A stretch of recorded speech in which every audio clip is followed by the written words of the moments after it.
Turn into a dragon!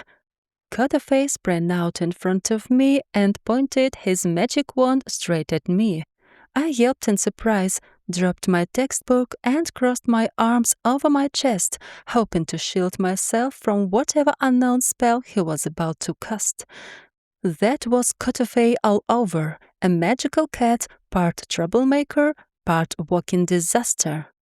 What? No, I am perfectly happy with the shape I already have. Not for long, just for my exam. It's tomorrow.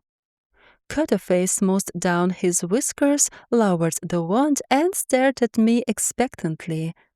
Why? I have a term paper in dragonology. I promised everyone I'd summon a real dragon during the exam. Why would you promise something you can't actually do? I huffed, picking up my textbook and straightening its crumpled pages. Phew! He looked at me as if I were some tiny, insignificant thing. You don't understand anything, Vasilisa. The most important thing in any field is making an impression. And what does that have to do with me? Well, we're friends. He gave me those big bleeding eyes like Puss in Boots from Shrek. The rascal knew my weaknesses. Come on, Vasilisa, darling, it won't cost you a thing. I sighed. Friends, that much was true. Ever since I'd ended up at the magical college, Cuttleface had been my friend and guide in the world of enchantments. But his constant tricks sometimes managed to throw even someone as patient as me completely off balance. I don't know. I have a lot to do tomorrow. I need to catch green leeches for my report in monster studies. Oh, I'll catch them. Cuttleface waved a paw. A whole jar. And after lunch I have a date with Ivan. I'll go instead of you. Cuttleface blurted out, then immediately caught himself. By then you'll be free. It won't take long, Vasilisa. As soon as the exam is over, I'll turn you right back. Well, if it's only for a little while, I gave in. Although, to be honest, the idea of becoming a hulking dragon terrified me. So we have a deal. Cuttleface beamed. He blew me a kiss, flicked his striped tail, and dashed away. All I could do was roll my eyes in mournful resignation.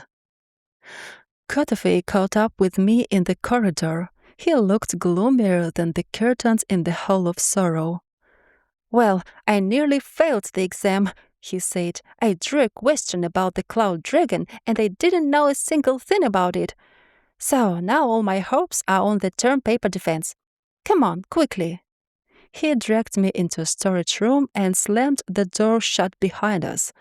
All right, here's the plan. I'll turn you into a dragon now, a small dragon. Then I'll go into the classroom and when the time comes, I'll teleport you in. It'll look exactly as if I summoned a dragon. Cuttleface pointed his magic wand at me. Just in case, I squeezed my eyes shut and only heard the spell. Leviathanus Magnus Dragonus! Even through my half-closed eyelids, I saw a burst of blue light. Then I felt my arms and legs stretching while my hair began to move. I shouted. My legs didn't just grow longer, they fused together. There was no way to keep my balance anymore. With a scream, I collapsed to the floor. Only when I felt the squeezing and twisting finally stop did I dare open my eyes. Cuttleface's face was a picture of confusion. Oh, well, that is a rather strange dragon. I looked down and barely managed not to scream again. My legs had fused into one powerful fish tail covered in pearly scales. My dress had split apart and now hung from me in a blue tatters. My arms had grown longer and webbing had appeared between my fingers. As for what was happening to my face, I could only guess. "Where's a mirror?" I growled, not recognizing my own voice. Cuttleface hesitantly held out a tiny mirror. I looked and swallowed hard. My face had turned bluish and my old features were almost impossible to recognize. I had gained quite a few extra teeth, and my hair now looked like some bizarre kind of seaweed. "Oh, come on! So you're a sea dragon!" Cotafei waved a paw. "That'll do. There is no time to redo it. Wait here, I'll summon you soon." And off he scampered again. Just in time, too. I was already considering eating him. The minutes dragged on.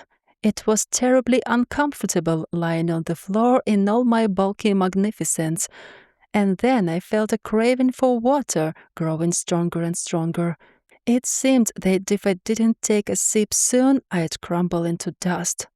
Suddenly, the door opened, and Lucia, the cleaning lady, appeared in the doorway. "Water!" I cried happily when I saw the bucket and mop in her hands. Or rather, I thought it sounded happy. In reality, something utterly unhuman tore out on my throat. Lucia jumped, then landed beautifully on the floor, but not before filling the corridor with a scream, "Help! Monster!" Several instructors came running at her cries. When they saw me, they flinched and started whispering. Then Kotofei rushed in too, waving his paws. "Wait, wait! This is my dragon!" "What kind of dragon is that?" Professor Maria Petrovna, who taught monster studies, adjusted the glasses on her nose.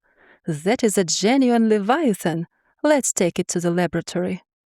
Despite the protesting howls, both mine and Kotofei's, the instructors cast an immobilizing spell on me. When they leaned over me, I wailed. Well, I'd really gotten myself into a fine mess this time.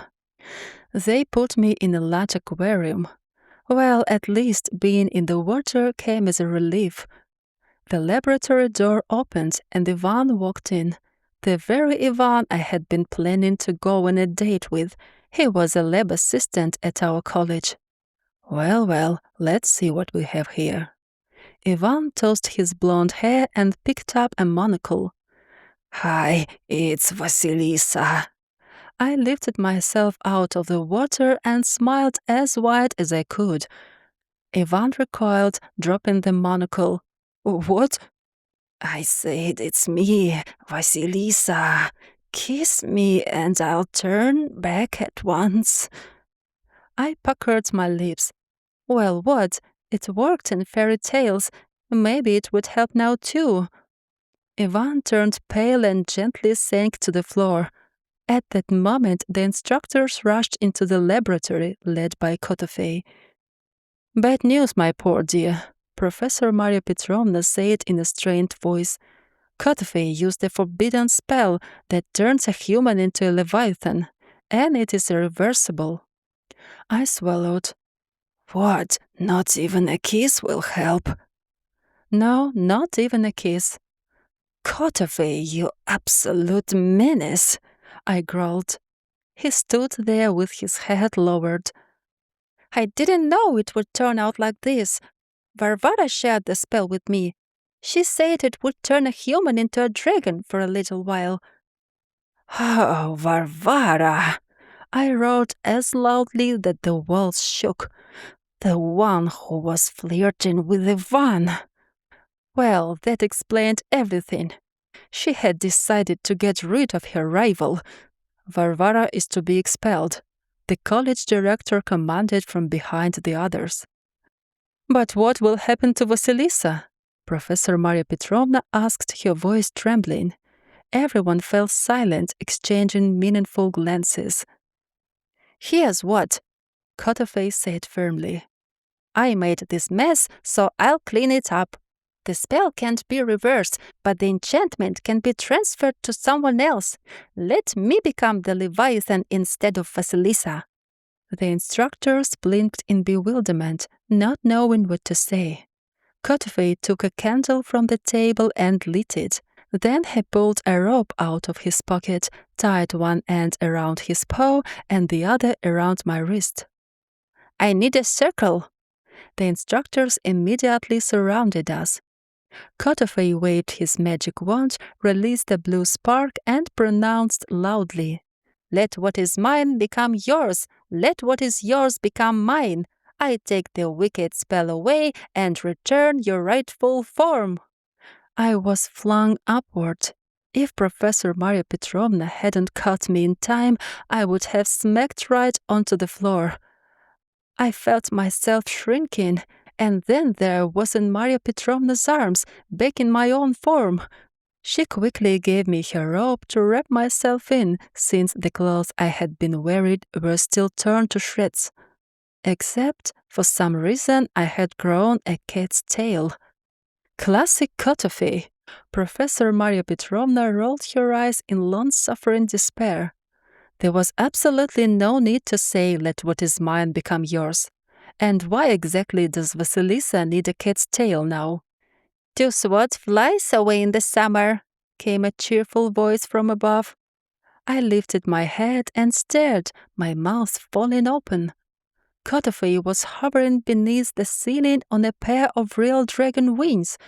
He had remained himself, except now scales shimmered across his back and wings spread out behind him. "But how?" I whispered.